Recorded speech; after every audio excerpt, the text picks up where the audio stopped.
Mesdames, Messieurs, bonsoir. Merci d'être avec nous pour faire le point sur l'actualité martiniquaise. Nous recevons ce soir Stéphane Michel, chargé de coordination du dépistage organisé du cancer colorectal à la Martinique. Bonsoir Stéphane Michel, nous vous retrouvons tout à l'heure. Et retrouvons tout de suite les titres que nous développerons dans l'édition. Alfred Marie-Jeanne, prévu ce mercredi 2 mars, a été renvoyé au 9 novembre prochain. Les magistrats ont répondu à la demande de citoyens qui se sont constitués partie civile dans ce dossier. Béatrice Cormier, ancienne rectrice de Poitiers, a été nommée nouvelle rectrice de Martinique. Le groupe Bois Corée répète au Tropicatrium, nous l'avons rencontré.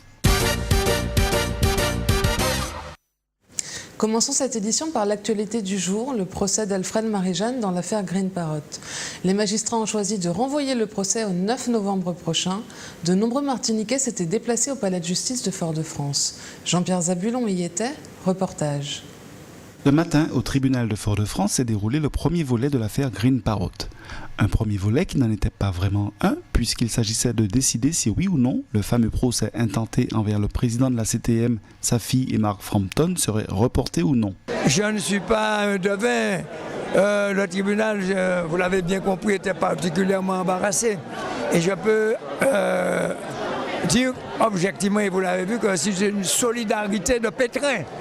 Cela veut dire qu'on veut sauver ceux qui ont fauté. Que par conséquent, on a envoyé ça, le tribunal a jugé bon de renvoyer ça au 9. C'est pas ça la véritable question. La véritable question est celle que je vous demande de comprendre. Je serai présent. Et j'ai bien dit, et retenez ça une fois pour toutes, qu'au-delà de ma personne, ce sont les juges qui étaient chargés de faire appliquer la loi. Je voulais qu'ils soient là pour que je porte plainte contre eux définitivement. J'en ai marre avec cette justice qui ne peut pas laisser tranquille Alfred Marie-Jeanne pour une cause qu'il n'a pas commise. C'est-à-dire que des suppositions et on salit un homme, je trouve qu'on en a marre. Le 9 novembre pour donner une décision, ça commence à bien faire. J'en suis enragée, excusez-moi de l'expression, mais vraiment, j'en peux plus de cette justice à deux vitesses.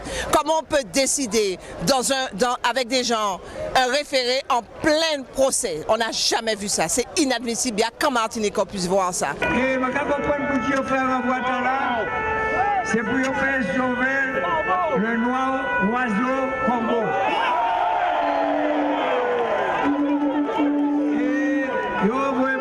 Au 9 novembre 2016, il a venu.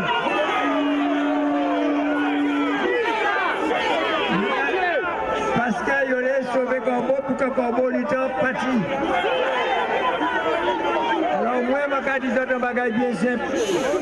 Je demande la parole, là au palais, là où fini, il dit ça, je demande la parole. Et puis je dis comme ça. Ils ont envoyé, pas de problème. Ils peuvent jouer la montre, pas de problème. Je suis toujours là pour me défendre. Le prochain volet est donc fixé au 9 novembre 2016. Continuons en parlant d'un changement dans le monde martiniquais de l'éducation. Une nouvelle rectrice a été nommée lors du Conseil des ministres de ce mercredi 2 mars. Béatrice Cormier, ancienne rectrice de Poitiers, remplacera donc Catherine Berthaud-Lavenir. Plus de précisions avec Manuela Montlouis. Béatrice Cormier, 57 ans, inspectrice générale de l'administration de l'éducation nationale et de la recherche de première classe, est nommée rectrice de l'Académie de la Martinique. Sa nomination a été faite en Conseil des ministres ce mercredi 2 mars. Elle connaît la fonction, ayant déjà été rectrice de l'Académie de Poitiers de novembre 2008 à octobre 2010. Titulaire d'un doctorat de linguistique et phonétique sur la représentation de la déportation dans les camps nazis au cinéma, elle a été maître de conférences en sciences de l'information et de la communication à l'Université Nancy II de 1988 à 1999, puis à l'Université de Cergy-Pontoise jusqu'en 2002. Elle devient professeure des universités cette même année. Professeure en sciences de l'information et de la communication, elle a été de 2005 à 2007 directrice de cabinet et vice-présidente de l'Université de Cergy-Pontoise. Auteure de nombreux ouvrages et articles sur les médias, l'espace public et le lien social, Béatrice Cormier s'est également intéressée aux acteurs sociaux et territoires. Elle a tenu plusieurs conférences, colloques et séminaires doctoraux. Elle remplace donc Catherine Berthaud-Lavenir. Revenons à Fort-de-France où la cathédrale se prépare à accueillir un nouveau clocher. Les préparatifs sont nombreux et délicats avant l'installation. Jean-Pierre Zabulon s'est rendu à la cathédrale et a rencontré l'équipe de chantier. Reportage. Les travaux de la mise en place de la nouvelle flèche ont débuté le lundi 29 février 2016 en 2 étapes et s'achèveront le mardi 8 mars 2016. Une grue de 55 tonnes a été positionnée rue Blénac dans le prolongement de la place Monseigneur Romero sur le tronçon de la rue pour l'assemblage des 3 parties qui forment la charpente du clocher. Enfin là, on est en préparation pour le montage de la flèche, donc assemblage au sol de tous les tronçons qu'on va monter bientôt. Avec des grosses grues. Donc là on fait tout l'assemblage au sol, comme j'ai dit, pour la préparation du levage. C'est assez complexe et assez simple, dans le sens où c'est un peu du Lego grandeur nature. On va avoir une certaine capacité et aptitude à anticiper tous les mouvements de la grue et les mouvements de l'acier, comment on peut réagir pour les assemblages. Déjà le clocher il fait 27 mètres de haut et annoncé pour un poids de 12 tonnes, donc 12 000 kilos. Et alors le souci c'est que nous sommes dans une crevasse, nous sommes entourés de bâtiments et nous sommes protégés du vent. C'est-à-dire que quand on va soulever le clocher, qu'on va dépasser la hauteur des bâtiments, à ce moment-là on sera confronté au problème du vent. Et vu que le clocher par rapport à sa hauteur a une belle prise au vent, et alors là ça c'est le risque majeur que nous avons. C'est-à-dire que le vent va nous donner des tonnes en plus par rapport à la charge que nous allons soulever à l'initiale. La seconde étape se déroulera du lundi 7 mars 2016 à partir de 4h du matin au mardi 8 mars 2016 à 4h du matin. Il s'agira là de la mise en place de la flèche. Pour cela, 2 grues seront installées au carrefour rue Blénac, Schellcher et rue Antoine Sigia, Schellcher. Partons au Robert maintenant, au Vert-Pré plus précisément. Émile Rosalie est agriculteur et exploite l'espace Agriavla. Il y cultive des fruits et des légumes dans temps longtemps. Sa démarche est de mettre en valeur ce patrimoine local. Rencontre. Rosalie est le propriétaire d'Agriavla, un espace agricole qu'il exploite. Arbres fruitiers, légumes, fleurs, il a diversifié sa production. Agriavla, situé au Vert-Pré au Robert, a toute une histoire. Moulin à Vent, c'est une ancienne habitation cannière qui date, d'après l'histoire, des années 1732. Donc c'était une surface de plus de 150 hectares plantée en canne et qui servait à alimenter l'usine du Robert à l'époque pour la transformation de la canne en sucre. Le terrain est riche de ressources. Ici, il y a une particularité, donc c'est d'ici que partait le chemin de fer, qui est alimenté par ce qu'on appelle une coulisse, donc, qui était située dans les hauteurs du Vert-Pré, et donc la canne arrivait ici par force gravitaire jusqu'au wagon et après suivait le trajet pour arriver à l'usine pour la transformation. L'autre fait aussi, c'est, on va voir tout à l'heure, c'est le cours d'eau, cette source qui a permis l'essor de la ville du Robert puisqu'elle a alimenté la ville en eau pendant près d'un siècle. Et donc il reste même des vestiges justement de cette période extraordinaire de l'eau, j'allais dire, pour l'époque. Émile Rosalie a récupéré une partie du terrain. Il y développe une agriculture adaptée et variée. Cet endroit, donc je l'ai transformé en lieu de production puisque je suis agriculteur et donc c'est une surface qui fait 16 hectares 50 et donc je pratique ce qu'on appelle la diversification agricole.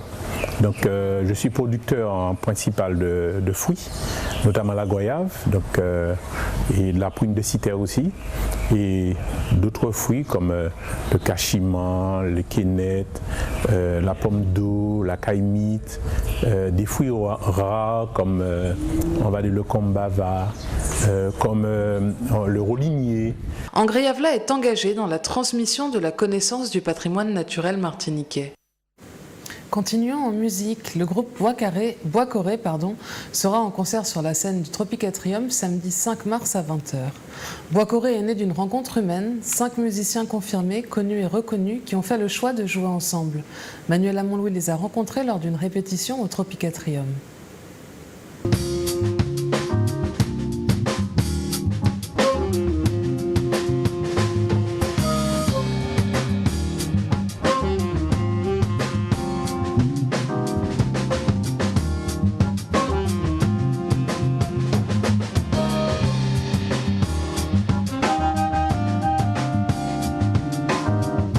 Le groupe Bois Corée sera sur la scène de Tropic Atrium ce samedi.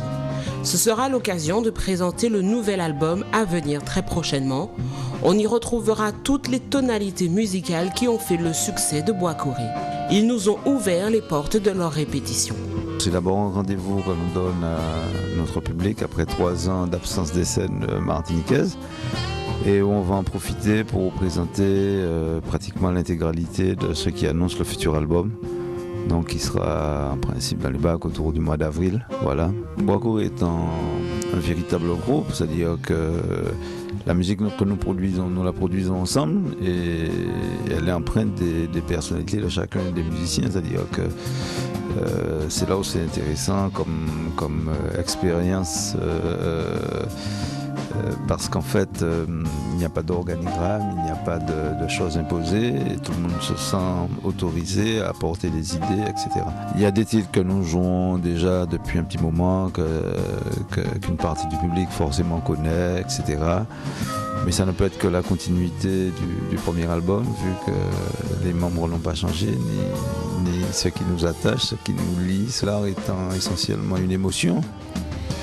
Donc c'est difficile de mettre une émotion en équation déjà, mais il y a une chose qui nous dit tous, c'est que nous sommes profondément martiniquais, autrement dit que nous nous appuyons sur tout ce que nous avons comme identité sonore en Martinique, parce que c'est suffisamment riche pour être exploré, n'est-ce pas? Et puis ce qu'on appelle la tradition. Et je précise aussi que pour nous, la tradition c'est quelque chose de contemporain.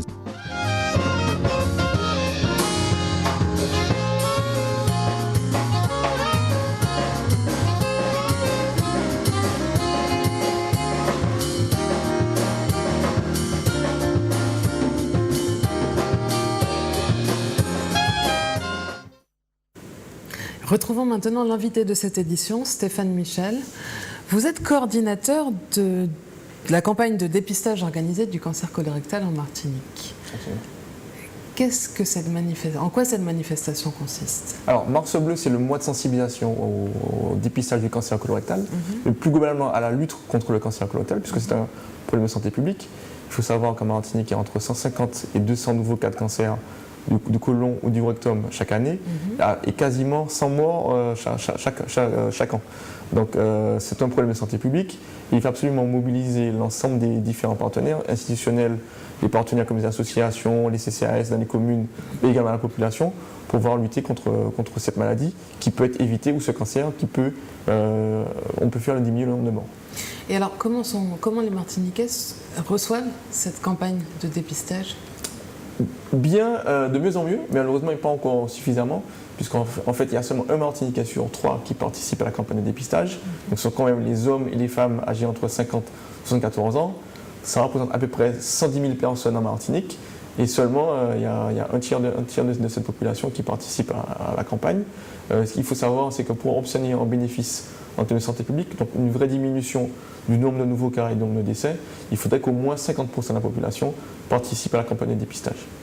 Et quels moyens cette campagne de dépistage demande à l'AMREC qui organise? Effectivement, c'est beaucoup de moyens humains, puisque effectivement, la communication passe essentiellement par nous, les agents à l'AMREC, qui essayons d'être le plus souvent sur le terrain, également à l'accueil physique téléphonique au sein de l'association, pour répondre à toutes les questions de la population qui se posent, savoir où et comment se faire dépister, combien ça coûte, est-ce que c'est douloureux, etc.